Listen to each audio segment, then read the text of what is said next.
ભક્તામર સ્તોત્ર વિરાટકાય સંસ્કૃત સાહિત્યના અનેક અંગ ઉપાંગોમાં સ્તોત્ર સાહિત્ય એ એક અત્યંત મધુર અને મહત્વનું અંગ છે. ઋગ્વેદથી માંડીને પુરાણ, રામાયણ, મહાભારત કાવ્ય ગ્રંથો ઉપરાંત સ્વતંત્રપણે રચાયેલા દેવી દેવતાઓના સ્તોત્રોથી સંસ્કૃત સ્તોત્ર સાહિત્ય અતિશય સમૃદ્ધ બનેલું છે. વળી એક નોંધપાત્ર બાબત એ છે કે સંસ્કૃત કાવ્યો, મહાકાવ્યો, નાટકો, ગદ્ય કાવ્યો એ તો કેવળ શાળા મહાશાળાઓના અભ્યાસક્રમોમાં જ સ્થાન ધરાવે છે, પરંતુ વિભિન્ન દેવી દેવતાઓના ધર્મોના સ્તોત્રો તો આજે પણ મંદિરોમાં અને શિષ્ટ સંસ્કારી ધાર્મિકોના ઘરોમાં ભક્તિ અને શ્રદ્ધાપૂર્વક નિત્ય ગવાય છે. સ્તોત્રોનું પઠન પાઠન, ગાન શ્રવણ એ આપણી આધ્યાત્મિક ધાર્મિક પ્રવૃત્તિમાં આજે પણ કેન્દ્ર સ્થાને છે.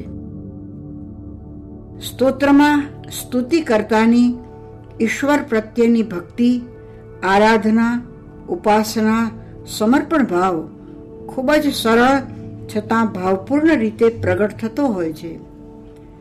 સંસ્કૃત સ્તોત્ર સાહિત્યમાં બૌદ્ધ અને જૈન સ્તોત્રકારોનું પણ મહત્વનું યોગદાન છે. ઋગ્વેદમાં પ્રાકૃતિક તત્વોની સ્તુતિઓથી આરંભ પામેલી સ્તોત્ર કાવ્યોની વિકાસ યાત્રા 7મી સદીમાં પૂર્ણપણે વિકસેલી દેખાય છે. આ સદીના 3 મૂર્ધન્ય સ્તોત્રકારો બાણભટ્ટ, મયુર અને જૈનાચાર્ય માનતુંગ સુરીજી છે. તેઓની પાસેથી આપણને સાહિત્યિક રીતે સમૃદ્ધ તેમજ ભક્તિભાવની દ્રષ્ટિએ અત્યંત પ્રભાવક એવા સ્તોત્રો પ્રાપ્ત થયા છે. એમાં પણ શ્રી માનતુંગાચાર્યજીનું ભક્તામર સ્તોત્ર ભક્તિભાવની દ્રષ્ટિએ બાણ અને મયુરના ચંડી શતક અને સૂર્ય શતક કરતાં પણ પ્રભાવક છે. શ્રી માનતુંગાચાર્યજીનો સમય નિશ્ચિત નથી. જૈન ભિક્ષુઓ તેમને 3જી સદીમાં મૂકે છે, જ્યારે અન્ય એક પરંપરા પ્રમાણે તેમને 5મી થી 9મી સદીમાં થયેલા પણ માનવામાં આવે છે. પરંતુ સામાન્ય રીતે તેમને પ્રસિદ્ધ ગદ્યકાર બાણભટ્ટ અને મયુરના સમકાલીન માનવામાં આવ્યા છે.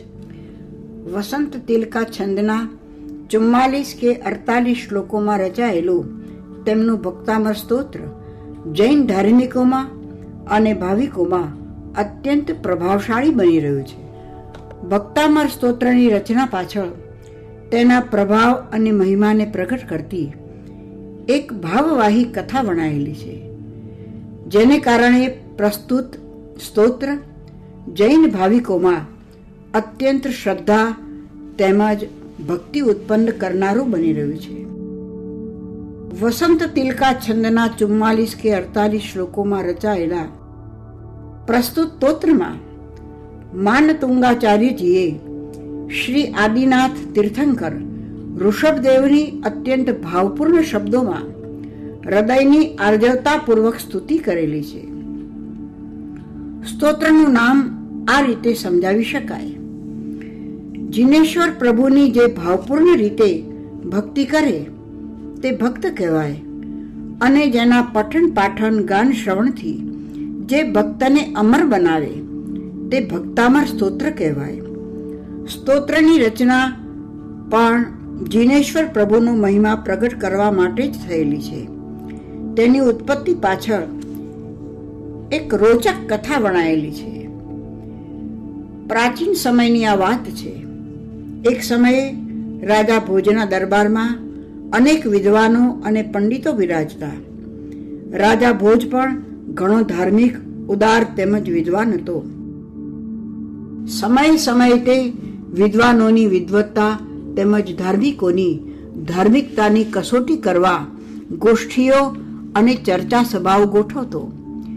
તેની રાજસભાના એક મહાકવિ મયુરે સૂર્ય શતકની રચના દ્વારા પોતાના શરીર ઉપર પુત્રીના શાપવશ થયેલા કુષ્ઠરોગને મટાડ્યો. તે જ પ્રમાણે કવિ બાણે ચંડી શતકની રચના દ્વારા પોતાના હાથ પગ સાજા કર્યા. આથી શિવ ધર્મ પ્રત્યે લોકોની ભક્તિ અને શ્રદ્ધામાં અનેક ગણો વધારો થયો. શિવ ધર્મીઓના ચમત્કારથી રાજા પણ પ્રભાવિત થયો અને અન્ય ધર્મો પ્રત્યે ઉપેક્ષાનો ભાવ સેવવા લાગ્યો. તેમાં પણ જૈન ધર્મ પ્રત્યે સવિશેષ ઉપેક્ષાનો ભાવ પ્રસર્યો કે એ ધર્મમાં કોઈ વિશિષ્ટ શક્તિ કે ચમત્કાર પ્રભાવ નથી. આથી જૈન પંડિતો અને વિદ્વાનો વિષાદ અને વ્યથા અનુભવવા લાગ્યા. એવી ઉપેક્ષા અને અપમાન સહન ન થવાથી જૈનોએ આ વાત એ નગરમાં બિરાજતા પરમ તપસ્વી, જ્ઞાની ભક્ત અને પ્રખર વિદ્વાન એવા આચાર્ય શ્રી માનતુંગ સુરીજીને જણાવી.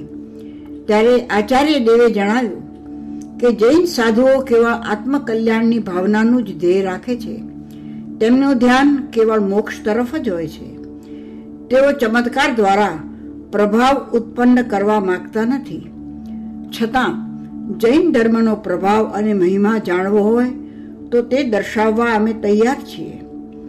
રાજાને આ વાતની જાણ થતા તેણે આચાર્યજીને રાજસભામાં પધારવા આમંત્રણ આપ્યું અને શ્રી માનતુંગાચાર્યજી રાજસભામાં પધાર્યા.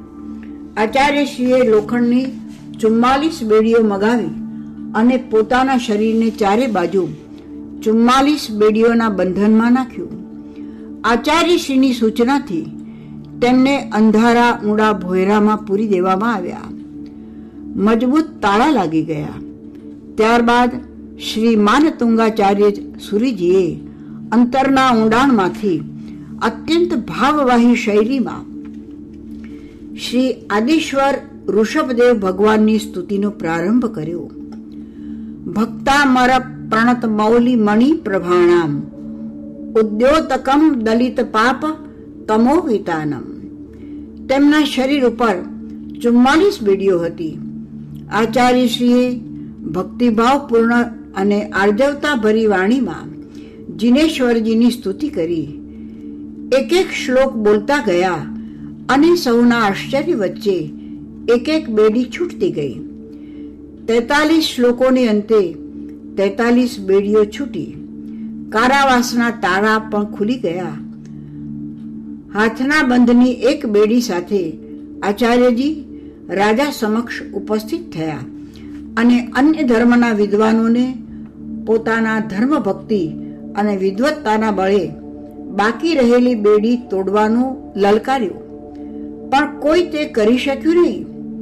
અંતે આચાર્યજીએ તે અંતિમ બેડી પણ ભક્તિ અને શ્રદ્ધાના બળે તોડી અને બંધનમાંથી મુક્ત થયા.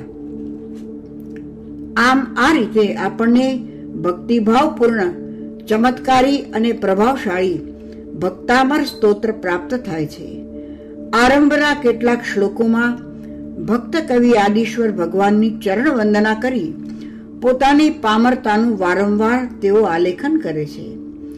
જિનેન્દ્રની સ્તુતિ કરવાની ઈચ્છા કરનાર પોતે કેવો મૂઢ અને વિગત ત્રપ છે તે દર્શાવવા કવિએ જળમાં પ્રતિબિંબિત ચંદ્રને પકડવા પ્રયત્નશીલ બનતા બાળક સાથે પોતાની તુલના કરીને પોતાની નિર્દોષતા અને જાણે કે મૂઢતા પ્રગટ કરી છે. ભક્ત કવિની પ્રાર્થનાનો ભાવ કેવો હૃદયસ્પર્શી છે. સ્તોતુમ સમુદ્યતમતિ વિગત ત્રપોહમ બાલમ વિહાય જલ સંસ્થિત મેન્દુબિંબમ. પોતાના ઈષ્ટના અગાધ ગુણોનો કોઈ પાર પામી શકે તેમ નથી એ તે બરાબર સમજે છે. છતાં કેવળ નિર્મળ ભક્તિભાવથી પ્રેરાઈને કવિએ સ્તુતિ કરવાની ચેષ્ટા કરી છે. વક્તુમ ગુણાન ગુણ સમુદ્ર શશાંક કાંતાન કસ્તે ક્ષમ સુરગુરુ પ્રતિમોપી બુદ્ધ. પરંતુ ત્વદ્ભક્તિરેવ મુખરી કરોતિ બલાત્મા. પછીના કેટલાક પદોમાં આ ભક્ત કવિ પોતાના ઈષ્ટની અગાધ ગુણ ગરિમાનું વર્ણન કરતા તૃપ્ત થતો જ નથી. પોતાના ઈષ્ટનું દેહ સૌંદર્ય અપ્રતિમ છે, કારણ કે તેમની શરીર રચનામાં સમગ્ર સૃષ્ટિના અશેષ સુંદર પરમાણુઓનો ઉપયોગ કરવામાં આવ્યો છે. સૂર્ય અને ચંદ્ર કરતાં પણ ઈષ્ટનું સૌંદર્ય ચડિયાતું છે એવું આ ભક્ત કવિ વારંવાર ઉદ્ઘોષે છે. પોતાના આરાધ્ય દેવ પ્રત્યે અનન્ય શ્રદ્ધા અને ભક્તિ ધરાવનાર આ જિનેશ્વરના પરમ ભક્તને પોતાના ઈષ્ટમાં જ ભગવાન બુદ્ધ, શંકર અને વિષ્ણુ દેખાયા કરે છે. બુદ્ધસ્ત્વમેવ વિબુધાર્ચિત બુદ્ધિ બોધાત ત્વમ શંકરોસી ભુવનત્રય શંકરત્વાત દાતાસી ધીર શિવ માર્ગ વિધેર વિધાનાત વ્યક્તમ ત્વમેવ ભગવન પુરુષોત્તમોસી. અને તેથી તો ઋષભદેવને પુરુષોત્તમ ગણે છે. ફરીથી એકવાર કવિ આ બુદ્ધ, શંકર અને બ્રહ્મારૂપ પુરુષોત્તમ ઋષભદેવના રૂપ સૌંદર્યની અદ્વિતીય કલ્પના કરવા માંગે છે. સિંહાસને મણિમયુખ શિખા વિચિત્રે વિભ્રાજતે તવ વપુ કનકાવદાતમ. પોતાના ઈષ્ટના સૌંદર્યની કલ્પના કરવામાં આ ભક્તનું હૃદય ક્વચિત અપૂર્વ કવિત્વ શક્તિમય પણ બની જાય છે. પ્રસ્તુત પદ્યમાં ભક્તની કલ્પના કેવી હૃદય અને મનોહારી છે, સાથે સાથે શબ્દ સંગીત પણ છે. કુંદાવદાત ચલચામર ચારુ શોભમ વિભ્રાજતે તવ વપુ કલધૌત કાંતમ. ઉદય પામેલા ચંદ્ર સમાન નિર્મળ ઝરણાના પાણીની ધારાઓથી સુવર્ણમય મેરુ પર્વતનું ઊંચું શિખર શોભે તેવું મોગરાના પુષ્પ સમાન આપણું મુખ ચામરો વીંજતા શોભે છે. છેલ્લા થોડા પદોમાં કવિએ ભગવાનની અભય પ્રદાનતાનું નિરૂપણ પણ એટલી જ અતૂટ શ્રદ્ધા ભક્તિથી કરેલું છે. ઈષ્ટદેવનું શરણું પ્રાપ્ત કર્યા પછી આ ભક્ત નિર્ભય બની જાય છે. સંસારની આદિભૌતિક અને આદિદૈવિક ઉપાધિઓ હવે તેને સ્પર્શી શકે તેમ નથી. ભગવાનનો શરણાગત મદોન્મત હાથી કે ભયાનક સિંહથી પણ ભયભીત થતો નથી. દ્રષ્ટવા ભયમ ભવતીનો ભવદા પ્રદાનામ. ભક્તને નિર્ભય કરનાર એવા પોતાના આરાધ્ય દેવના નામ સ્મરણનો મહિમા કરવાનું પણ આ ભક્ત કવિ ચૂકતા નથી. પોતાના ઈષ્ટના નામ સ્મરણનો મહિમા અનન્ય અને અપૂર્વ છે. તેમના નામ સ્મરણથી ભયાનક દાવાનળ પણ શમી જાય છે.